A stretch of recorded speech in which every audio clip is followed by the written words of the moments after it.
Welcome to our channel. Today we how to subscribe to Tidio chat for conversion rate improvements, beginner guide step by step clearly. Begin by navigating to the Tidio website. Once there, look for the sign up or get started button. Click on this button to create your free account. Provide your email address and create a secure password. After filling in your information, confirm your email address through the link Tidio sends you. Log into your Tidio account using your credentials. Once logged in, you'll be directed to the dashboard. Here, look for the option to integrate the chat widget into your website. Select your website platform from the list provided. Follow the on-screen instructions to install the chat widget. If your platform is not listed, choose the custom integration option. Copy the provided JavaScript code. Paste this code into your website's HTML before the closing /body tag. After integration, return to the Tidio dashboard.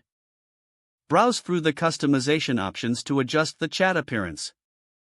Decide on color schemes, button styles, and welcome messages that fit your brand.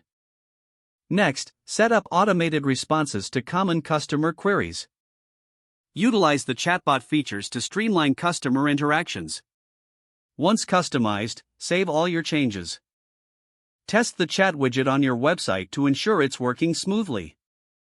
Monitor chat interactions closely to analyze how it impacts your conversion rates. Review the performance analytics offered in your Tidio dashboard. Adjust strategies based on data insights to continually improve your conversion rates.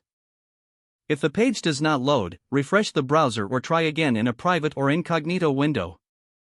Make sure you are using the correct email address, then retype it carefully to avoid small typos.